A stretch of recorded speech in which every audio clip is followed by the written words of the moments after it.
Cara menggunakan Fibonacci expansion. Apakah trading forex cocok dijadikan untuk income utama? Master, kenapa spread index lebih besar? Katanya.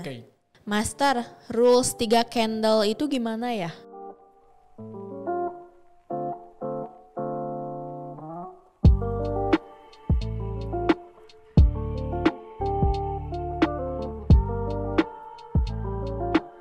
Halo Sobat Trader dimanapun Anda berada, balik lagi di YouTube channel Didi Max Official di segmen Trader Bertanya, Mentor Menjawab. Di episode 18. Oke, udah lama ya nggak ketemu sama aku. Kali ini aku bakalan nemenin Coach Widi. Oke Coach, apa kabar? Alhamdulillah luar biasa Mbak Nanad. Udah lama ya kita nggak syuting bareng ya? Dan bener. Coach Widi juga udah lama gak masuk Q&A itu kayaknya. Sih, kemana aja boleh dijelasin dong. Siapa tahu ada yang bertanya-tanya mana nih Coach Widi gitu. Ya. Sebenarnya sih ada stay di kantor gitu kan ya, tapi ada kegiatan yang lain kayak gitu. Contoh misalkan nge-backup teman-teman calon member ataupun member gitu kan yang mau edukasi offline gitu. Jadi bisa langsung datang dan ya kita belajar bareng sih di sini. Oke. Jadi berarti selain Coach Widi suka jawab-jawabin Q&A di YouTube channel Didi Max Official, for your information aja, suka webinar juga ya katanya. Betul. Webinar, live YouTube juga. Jadi bisa langsung dicek aja. Kalau untuk link webinar mungkin bisa ada di Didi Max Official ya. Di Japri dulu ke teman-teman trading advisornya. Ke trading advisornya. Kalau untuk live daily market analyst itu ada di YouTube channel ya. Didi Max Official setiap pagi jam 9. Oke Coach, kali ini aku bakalan bacain beberapa pertanyaan ya seperti biasa yang mungkin sobat trader di luar sana pengen ditanyakan. Oke, siap Coach? Boleh. Langsung aja. First question dari Dandi DSD. Cara menggunakan Fibonacci ekspansi katanya. Wah, ini awal pertanyaan udah berat ya Coach ya. Udah lumayan ya. Betul. Oke, boleh langsung dijawab Coach. Cara menggunakan Fibonacci expansion. Betul. Expansion. Nah, mungkin for your information juga teman-teman, untuk Fibonacci sendiri itu ada beberapa tipe ya, gitu kan, yang salah satunya tadi yang disebutkan oleh Mas Dandi ya, yang bertanya gitu kan. Dan Fibonacci expansion ini merupakan Fibonacci yang bisa kita gunakan sebagai, atau tujuannya itu atau fungsinya lah, bisa dibilang fungsinya itu untuk mengukur tingkat pergerakan harga kayak gitu, baik itu pergerakan harganya ke atas maupun pergerakan harga ke bawah kayak gitu. Nah, kalau Fibonacci expansion ini itu terdiri dari 3 titik ya, 3 titik. Bisa kita sebut juga sebagai titik A itu titik yang pertama, titik B titik yang tengah, dan titik C itu titik yang terakhir. Kayak gitu. Dan untuk cara penggunaannya itu cukup simpel ya, bisa dibilang kayak gitu kan. Nah, syarat yang paling utama itu kita harus mengetahui dulu yang namanya swing high dan swing low. Kayak gitu, swing high dan swing low. Lalu kita bisa cari tahu arah tren kecenderungan harga kayak gitu. Nah, setelah itu kita tinggal draw aja untuk Fibonacci expansion 3 titik tersebut. Contoh misalkan trend up ya, trend up nih. Nah, titik A-nya itu titik yang pertama kita taruh di swing low. Lalu titik yang B atau titik yang tengah itu kita taruh di swing high. Dan titik yang terakhir titik C itu kita taruh di swing low tapi tinggi dari harga swing low yang pertama kayak gitu. Jadi kalau bisa dibilang juga lower high gitu. Jadi ada lower low, ada lower high kayak gitu. Jadi yang lower low itu yang titik A yang pertama. Nah, yang lower low itu untuk titik yang C kayak gitu.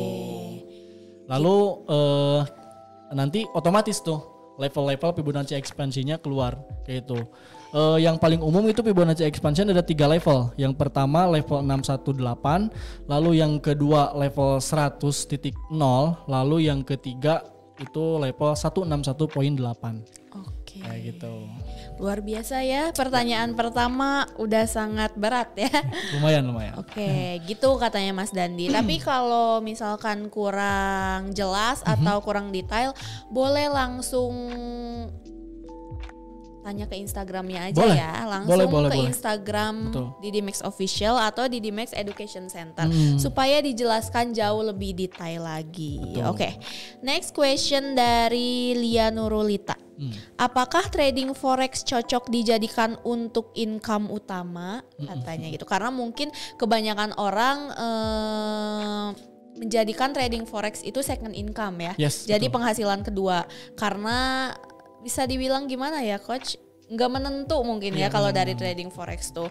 Sementara jadi kita mesti ada bisnis utamanya. Jadi menjadikan trading forex itu bisnis kedua. Tapi ini beliau nanya apakah bisa dijadikan income utama gitu. Oke, pertanyaannya bagus ya. Yang dimana katanya bisa nggak trading forex itu menjadi salah satu penghasilan yang utama kayak gitu kan. Atau kalau misalkan secara bahasa kitanya ya, bahasa tradernya itu trading for living kayak gitu. Trading for living. Betul, trading for living. Jadi salah satu penghasilan utamanya itu kita dari trading kayak gitu. Kalau menurut saya pribadi jujur aja bisa-bisa aja teman-teman. Bisa-bisa aja kita penghasilan kita yang paling utama itu dari trading saja kayak gitu kan. Tapi teman-teman itu banyak sekali rintangan dan godaannya sih sebenarnya kayak gitu. Godaan pasti yang pertama tentunya kalau misalkan di trading itu kan bisa dibilang momen itu nggak setiap jam teman-teman atau nggak setiap hari juga gitu teman-teman. Itu yang harus kita ketahui kayak gitu. Sebenarnya momen setiap hari itu ada kayak gitu. Tapi tentunya it's all about probability kayak gitu. Tiap harinya itu beda probabilitasnya itu. Jadi ada probabilitas yang benar-benar tinggi gitu kan, atau akurasinya lah kayak gitu tinggi, ada yang rendah juga dan yang menengah kayak gitu. Jadi ya bisa dibilang lebih ke fleksibel teman-teman kalau dari trading forex. Tentunya teman-teman yang mau mendapatkan penghasilan utama dari trading saja gitu kan, sebenarnya bisa-bisa aja ya, sebenarnya bisa-bisa saja. Dan ya rintangan yang paling berat yaitu konsistensinya sih sebenarnya kayak gitu. Itu yang paling berat dan teman-teman yang harus diperhatikan juga ya tentunya yaitu resikonya teman-teman. Itu yang paling harus teman-teman pertimbangkan kayak gitu. Kenapa? Karena ya namanya bisnis gitu kan, semuanya itu pasti ada yang namanya resiko. Kayak gitu. Ada keuntungan dan kerugian ya, pasti itu semua bisnis. Gitu. Tapi kalau untuk Coach Willy sendiri, apakah sudah menjadikan trading itu sebagai income utama? Ya apakah trading for living gitu? Kalau saya pribadi ya, jujur aja, kalau saya pribadi itu bisa dibilang enggak. Kayak gitu, jujur aja. Karena ya tadi kayak gitu. Jadi kalau saya sih prinsipnya dari trading itu kita bisa istilahnya tuh kita bisa muterin lagi di bisnis atau di sektor bisnis yang lain. Betul. Gitu. Contoh misalkan ya kita dapat nih profit ya konsisten atau sedikit-sedikit dari trading kayak gitu. Nah, kalau saya biasanya hasil trading itu profitnya itu nggak dibikin, contoh misalkan ya dibikin foya-foya kayak gitu kan, dinikmatin gitu dihabisin kayak gitu, enggak. Tapi kalau saya pribadi lebih ke ya istilahnya tuh diputerin lagi lah kayak gitu di sektor yang lain. Contoh misalkan ya kita di sektor konvensional gitu, sektor fisik itu boleh, itu bagus kalau menurut aku. Atau misalkan di produk investasi yang lain, contoh misalkan di saham kayak gitu, atau beli emas fisik, itu bagus tuh. Betul. Seperti itu. Jadi kalau saya sih biasanya disebutnya bukan trading for living, tapi lebih ke traderpreneur. Traderpreneur. Betul. Kayak bio Instagramnya ya, traderpreneur. Traderpreneur. Tapi sebenarnya coach menyarankan nggak sih untuk trading for living? Jadi sebagai income utama udah aja dari situ, nggak cari income lainnya. Kalau saya nggak terlalu menyarankan, jujur aja. Kalau saya nggak terlalu menyarankan kayak gitu. Tapi ya mungkin sebagian teman-teman member mungkin ya yang mohon maaf gitu kan usianya sudah cukup pensiunan gitu kan, udah ya mungkin udah tua lah gitu ya, mohon maaf gitu kan. Ya itu ya bisa-bisa aja silakan kayak gitu. Tapi mungkin teman-teman yang ya generasi generasi Z gitu kan, atau generasi milenial kayak saya gitu kan sama Mananat, saran saya sih lebih cari lagi mungkin ya selain dari trading ya kita bisa mencari income tambahan yang lain kayak gitu. Jadi mungkin kalau untuk yang pensiun ya lumayan untuk mengisi kekosongan. Betul. Nah itu. Gitu. Tapi kalau misalkan sebagai generasi milenial lebih baik dihajar lagi bisnis yang lain. Betul jadi sekali. supaya tambah-tambah ya. Nah itu. Ada buat jajan, buat kebutuhan, keperluan gitu. Oke, semoga cukup menjawab ya. Next question dari Nona Mulya. Master, kenapa Sprint Index lebih besar? Katanya. Okay. Kenapa? Oh iya, mungkin belum pada tahu juga ya teman-teman, for your information, untuk sekarang di DDMax itu sudah tersedia bukan akun ya, sekarang udah disatuin gitu. Jadi produk indeks gitu ya. Dan forex itu sudah di satu akun sekarang. Kayak gitu. Kalau dulu itu harus 2 akun kayak gitu. Jadi teman-teman kalau misalkan mau trading di forex itu harus tipe akunnya yang forex kayak gitu. Kalau misalkan mau teman-teman trading yang indeks harus tipe akunnya yang indeks. Nah, untuk sekarang alhamdulillah sekarang udah disatuin. Jadi satu akun teman-teman sudah bisa trading di forex maupun di indeks. Wow. Betul, kayak gitu. Nah, baik lagi ke pertanyaan, kenapa Sprint Index itu lebih besar ya? Kayak gitu. Nah, sebenarnya sih kalau misalkan untuk Sprint sendiri itu kita lebih ngikut ke bursa internasional juga kayak gitu. Menyesuaikan juga, bukan menyesuaikan sih ya emang lebih ke emang sudah ada ketentuannya kayak gitu. Betul. Kan untuk biaya sprint kayak gitu. Nah, akan tetapi tentunya untuk sprint di indeks itu lebih besar daripada forex.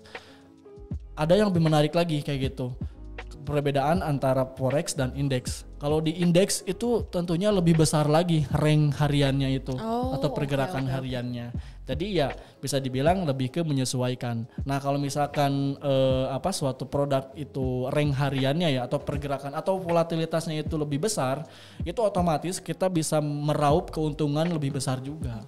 Kayak gitu. Jadi balik lagi ke kebutuhan masing-masing ya sebetulnya. Betul. Gitu kan. Tapi udah mulai trading di indeks, Coach. Sudah. Dengar-dengar udah profit ya di minyak. Betul. Jadi kita cari buat bensin dari minyak. Bisa gitu ya. Jadi istilahnya tuh kalau misalkan untuk sekarang kita nggak hanya jualan uang aja, nggak hanya jualan emas aja. Sekarang kita jualan oli juga. Bisa gitu ya. Betul. Luar biasa. Dalam satu akun ya, nggak perlu dibagi-bagi. Betul sekali. Oke, luar biasa ya di DDMax ini. Oke, next question dari Leni. Master, menurut Master apa pemakaian lot itu harus konsisten? Karena seperti yang Coach Widi ketahui, member ya aku pun masih sama seperti itu. Jadi kadang lotnya itu belum bisa konsisten. Kadang 0,5, kadang 0,10, 0,3, 0,2 jadi acak-acakan.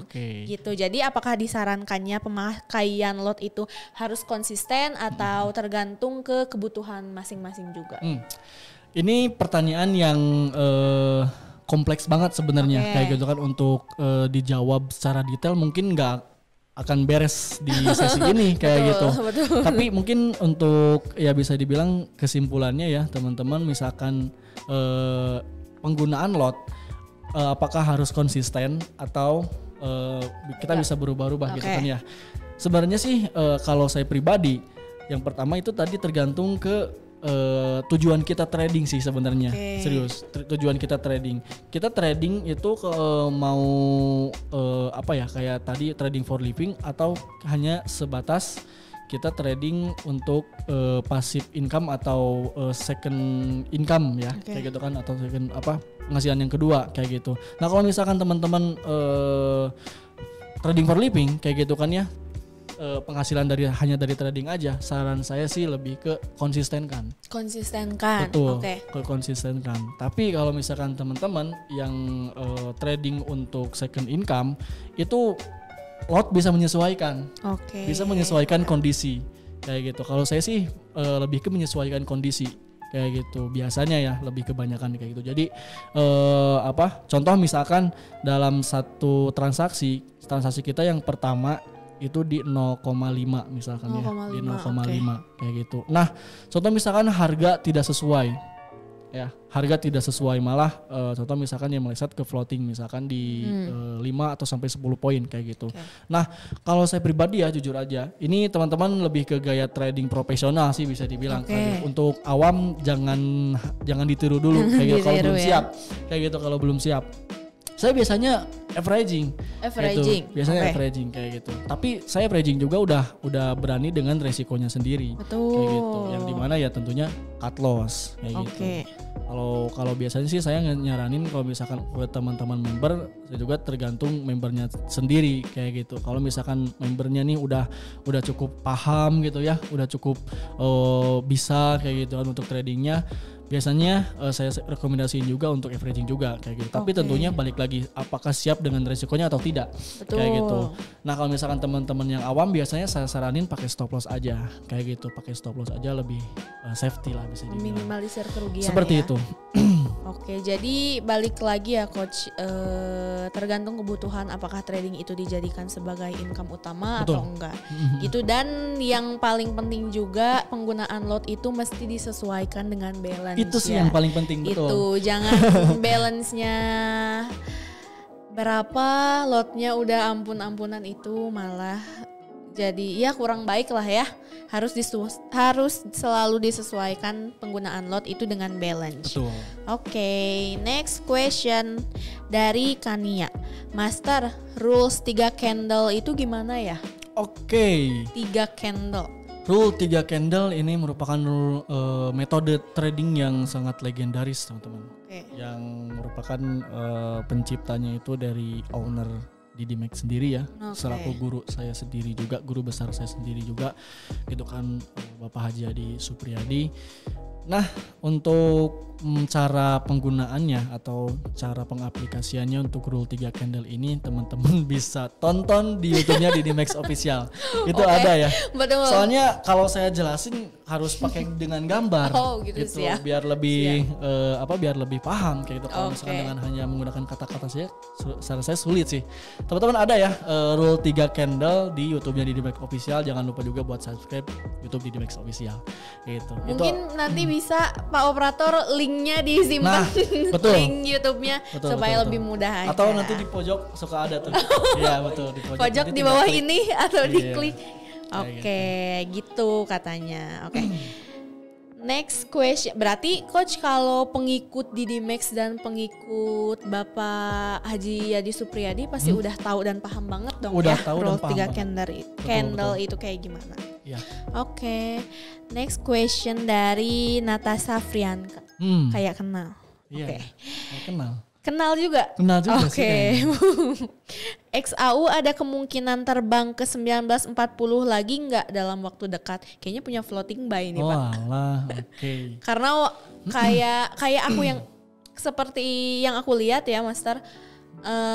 Waktu itu kan FOMC ya yang jam 2. Betul. Itu terbang jauh kan? Terbang jauh dan waktu NFP dibales terjun jauh juga, luar biasa ya. Mungkin ada yang nyangkut buy-nya, ada yang nyangkut sell-nya, kita nggak tahu. Boleh dijawab aja langsung coach.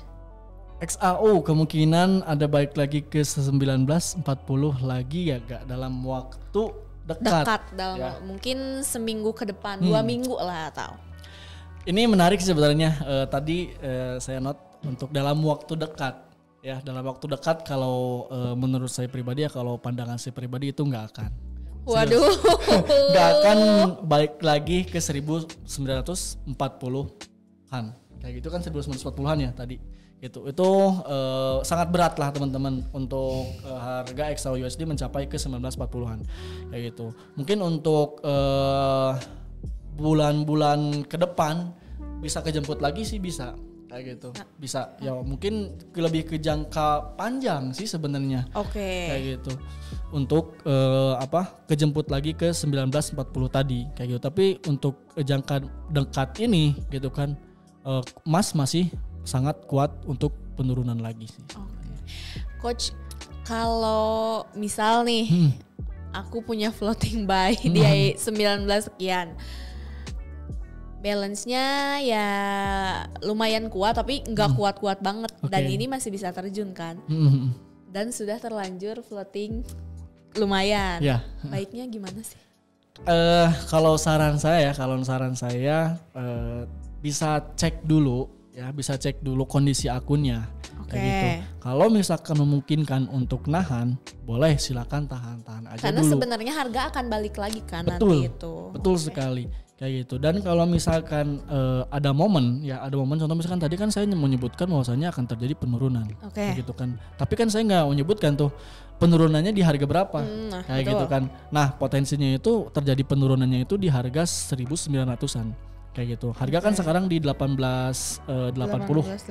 Ya 1880-an kayak gitu. Nah, untuk jangka dekat ini itu kemungkinan saja potensinya akan terjadi bullish korektif. Mungkin dia retest kembali ke level 1900-an kayak gitu. Nah, mungkin itu sih tergantung baik lagi ke teman-teman. Kalau misalkan teman-teman mau cut loss, silakan cut loss. Cut loss gitu. Di 1900. Nah betul ya? Itu momen untuk kita cut loss terlebih dahulu kayak gitu. Kalau misalkan teman-teman nggak mau sabar, ya itu catatannya nggak mau sabar dan nggak mau pusing nungguin plottingan. Betul.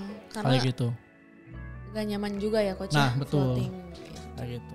Dan teman-teman ya bisa langsung switch kayak gitu kan, yang tadinya kan buy kita langsung bisa switch untuk sell. Dari harga 1.900 itu cut loss buy langsung switch sell ya. Nah betul. Seperti itu. Oke. Bisa diterapkan tuh. Gitu katanya. Oke. Pertanyaan terakhir dari boleh. Nadia AI. Saya kenal juga. Kenal juga ya. Kapan Didimax buka cabang Bali? Karena sejujurnya nih ya coach, banyak banget orang yang nanya khususnya ke aku, orang Bali, kapan sih Didimax buka cabang di Bali? Karena ada beberapa orang yang waktu itu datang ke waktu mentor touring di Bali, ramai banget kan. Katanya nggak cukup kalau cuman diskusinya 1 hari. Jadi alangkah lebih baiknya kalau Didimax itu buka cabang Bali, ada kantornya. Jadi orang-orang Bali yang mau belajar trading forex secara gratis itu bisa bolak-balik ke kantor. Katanya gitu. Pengen banget coach ada di Bali. Ada nggak sih kemungkinan atau mungkin kapan buka cabang Bali itu?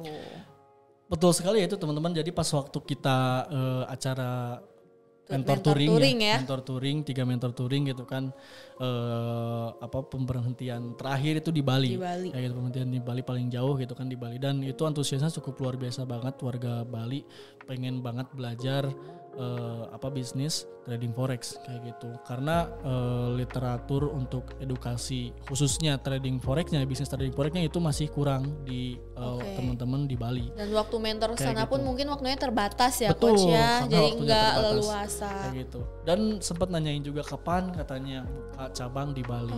Sama kayak gitu. Luar biasa. Gitu. Ya mungkin jawabannya dari kita tidak menutup kemungkinan juga teman-teman di Didimax buka cabang di Bali. Tapi untuk waktunya saya juga kurang tahu. Mungkin doanya saja mungkin dari teman-teman, semoga secepatnya kita merealisasikan cabang di Bali, insya Allah.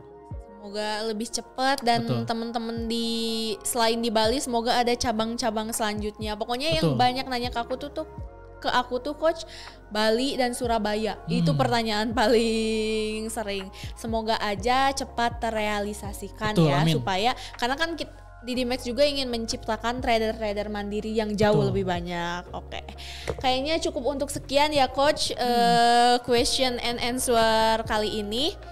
Makasih Coach Widi udah nemenin aku kali ini, udah jawabin beberapa pertanyaan juga. Buat teman-teman kalau ada pertanyaan yang belum kejawab bisa langsung nanya ke Didimax Education Center atau ditulis ulang ya pertanyaannya di Instagram Didimax Official, karena kita setiap minggunya rutin melakukan segmen ini. Oke. Makasih buat semua teman-teman yang udah nonton. Jangan lupa like, comment, dan subscribe. Share video ini ke semua sosial media kamu. Oke. See you on the next video. Bye.